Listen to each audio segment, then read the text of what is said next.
All right, welcome everyone to another edition of the SERMAPod. This is the podcast for the Sports and Entertainment Risk Management Alliance. I am the host of the podcast and also the founder and CEO of SERMA, Rich Lenkov. And today we're covering an interesting story that came to our attention recently involving Becky Hammon. We've got a guest from Ford Harrison, Emily Chase-Sosnoff. Welcome to the podcast. Emily's a partner with the Tampa office of Ford Harrison and handles a lot of employment law. And Emily, the story picks up with Becky Hammon, who we recently just saw inducted into the Pro Basketball Hall of Fame a couple of weeks ago. She was actually suspended by her employer, the Las Vegas Aces, from the WNBA.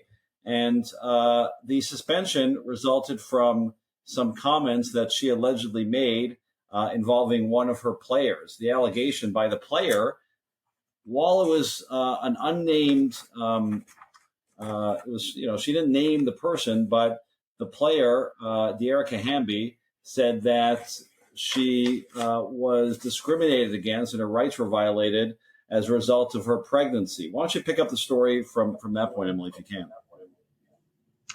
Yeah, well, I think that's a very good summary, and that's kind of the extent of what we know about this story. Not a ton of details have been leaked from what I saw. But yeah, it does implicate some interesting legal issues. As you touched on, I work for Ford Harrison. We're a national labor and employment law firm, so I do specialize in employment law. And, we see issues like this come up all the time, or at least allegations. It sounds like the allegation here is that Becky Hammon, the allegation anyway, is that, she may have transferred this player to another team because she had gotten pregnant.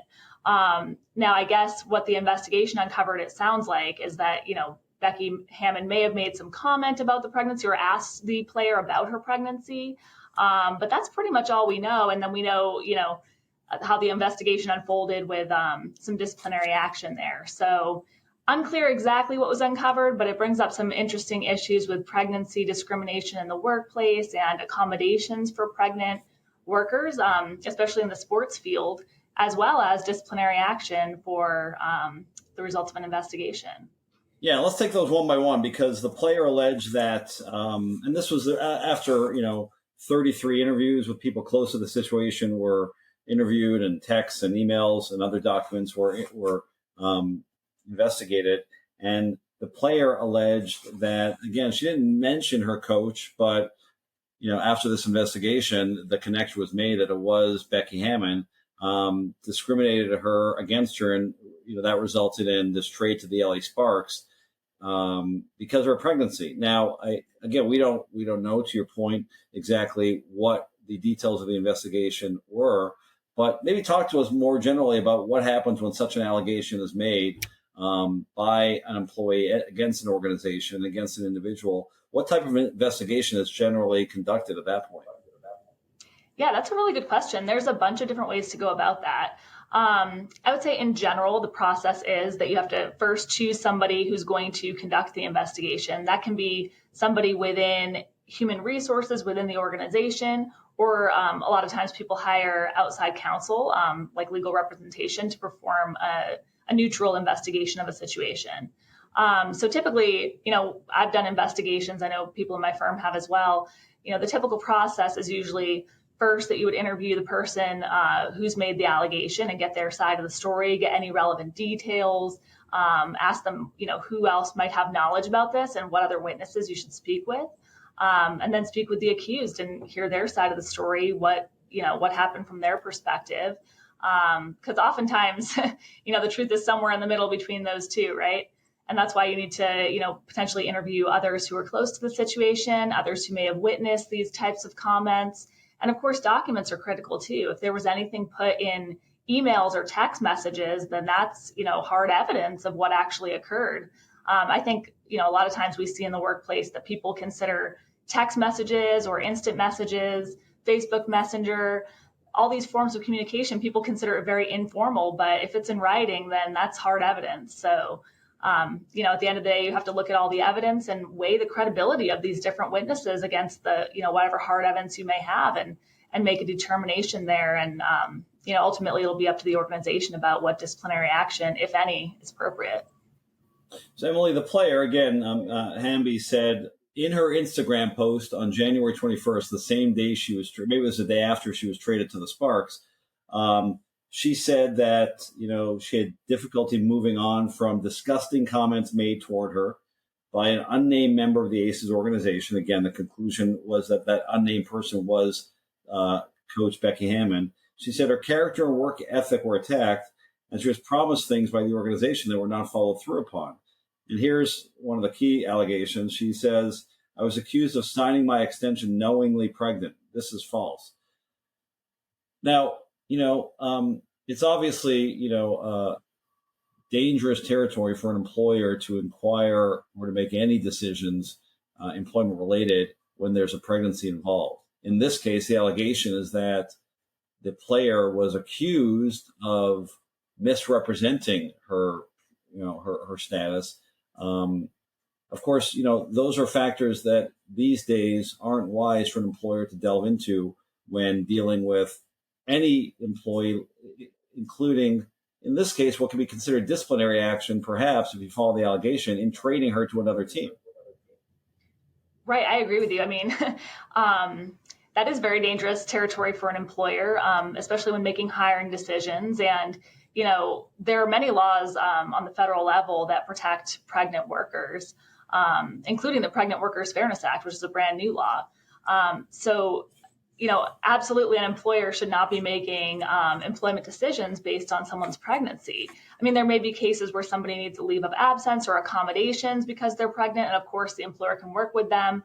But, we never want to be in a situation where someone is saying, we don't want to hire this person because they're pregnant or planning a family. That I understand it's professional sports, and obviously the pregnancy could have an impact on performance there. But, there are laws in place that protect pregnant employees and allow them to have accommodations and take leave and other things like that. So no employment decisions about hiring or firing should be based on a pregnancy. So talk to us about that, because again, Hamby alleged that, this disciplinary action from her perspective was couched in terms of availability, right? Which I'm sure from her perspective is, it's just a code word for, we don't want to continue to employ you because you're pregnant. The team might say, well, legitimately, we have a concern about a player that we're paying a lot of money to who has to be physically present and able to perform, do their job. That's not what they've said, but you would imagine that would be, part of their response. But, what should a professional sports team do if one of their employees, in this case, an athlete, is pregnant? I mean, to your point, you can't, you shouldn't discriminate against them. But what steps can an employer do, like a sports team, when they are relying on the ability of that employee to perform, in this case, a physically demanding job? Right. Great question. So typically there's about 3 federal laws that could be implicated here, possibly 4. There's Title VII, which has been amended by the Pregnancy Discrimination Act. That's a basic anti-discrimination law, and it prohibits sex discrimination, including pregnancy discrimination. Next, there's the Pregnant Workers Fairness Act, which is brand new, and that requires employers with 15 or more employees to provide reasonable accommodations for known limitations due to pregnancy or childbirth or related medical conditions. And then the Americans with Disabilities Act also provides accommodations for employees who have a pregnancy-related disability. And then, of course, the 4th one that's kind of implicated is the Family Medical Leave Act, which provides 12 weeks off for eligible employees to bond with a new baby. So in terms of what an employer should do, given that there could be limitations to a player's ability to do their job, is to engage in the interactive process with them under the Americans with Disabilities Act and the Pregnant Workers Fairness Act. So you would work with the player and say, you're pregnant. How's that going to affect your ability to do this job? How can we help you? Those are the 5 magic words you always want to ask when you're in an accommodation situation, which is, how can I help you? What can we do to help you perform your job? What do you need from us? Obviously, if someone's giving birth, they're probably going to need some time off to recover. And they may need, some accommodations along the way, like maybe they need fewer practices, or they need, whatever they might need, like a supportive equipment or something to be able to play as much as they can. So that's got to be a discussion with the employee. But ultimately, I don't really like this thought that, if someone's pregnant, then that's, violating their contract or something, because in professional sports, there's never any guarantee that someone's going to be able to play the whole season. Injuries happen all the time. And this is really just, another thing in life that happens that could affect the job, but that the employer needs to work around. Right, 100%. Now, you talked about the various laws that may be implicated in this case and similar cases. The WNBA actually disciplined Becky Hammon under their own respect in the workplace rules based on, again, these comments she made. And it should be noted that Becky Hammon has denied these allegations. She said that, she handled her with respect and with a lot of care from day one when she told her. But maybe speak to us about the difference between, laws, some of the federal laws that you mentioned, and this organization's own individual laws that, in this case, govern their disciplinary actions with regards to this coach. Yeah, good question. And also, I want to be clear that, there could be situations where someone can't perform the job because of their pregnancy or disability, but that needs to be assessed with the employer and not just, someone's pregnant, they've got to get out of here. But yes, you also, in addition to the laws, you would look at the organization's policies. And, I know in the WNBA, there's also, collective bargaining agreements that are at play here too. So you kind of have to look at all three of those, the federal and state laws that would apply, any collective bargaining agreement, and then also the employer's policies. And, most employers do and should have an equal employment opportunity policy, as well as, respect in the workplace, or, many employers now are cracking down on bullying, or, harassment is prohibited by law, of course, if it's based on pregnancy. And I can't speak to the Becky Hammon situation in detail because, I'm not involved in that case, don't know if it's true or not, but it certainly makes sense that the employer would have disciplined someone based on their respect and civility policy if they were able to substantiate allegations about, mistreating or bullying an employee. And to that last point, and with the last few minutes of remaining time we have, Emily, we really appreciate your appearance today. Speak to us a little bit about what we see it in SERMA as a growing trend, certainly in sports and entertainment.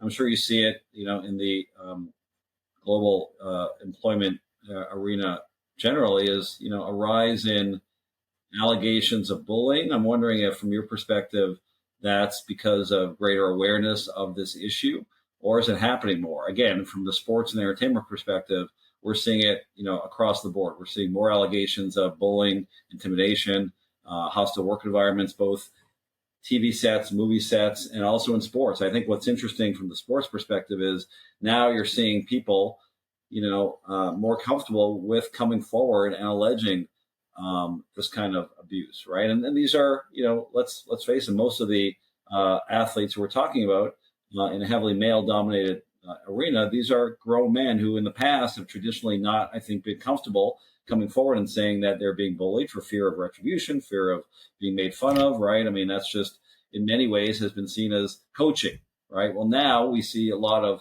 allegations, a lot of claims, a lot of lawsuits involving, coaches who have maybe gone too far. Universities, you've seen Northwestern, right, as the most recent example, that have been accused of not disciplining coaches who have gone too far. So what's your take on that, both in sports and entertainment, and then just generally in the employment world from your perspective?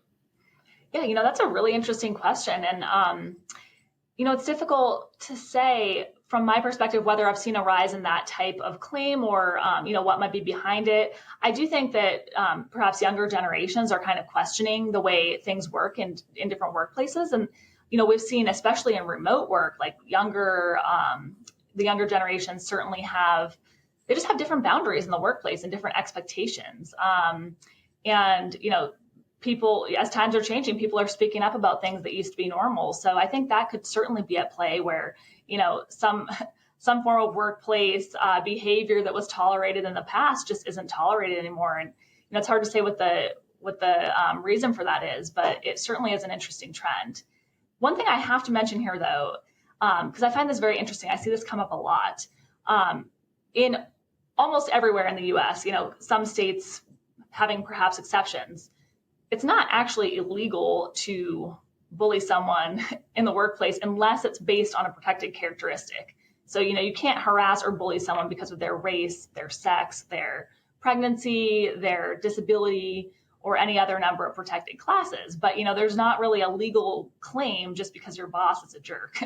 So, that's something that, of course, someone may claim that it was based on a protected class after the fact, and then you could have a problem on your hands. But, just because something is not illegal doesn't make it right. And a big part of my job as an HR lawyer helping companies is to work on their workplace culture. Because one trend I've noticed in my practice is that employees will file a legal claim if they feel disrespected, if they feel like they were treated unfairly, if they feel like they were bullied. And, maybe it's not a winner, maybe it is, but the company still has to defend that claim. So, the more employees feel valued and respected and feel like they can trust their leadership, the less likely are to get claims to begin with. That's Ford Harrison attorney Emily Chase-Sosnoff. You could see her also or listen to her on the Employee to Lawyer podcast. Excellent podcast. Emily, thank you so much for bringing some insight into this really important topic. And please come back and visit us the next time that issue comes up. We appreciate it.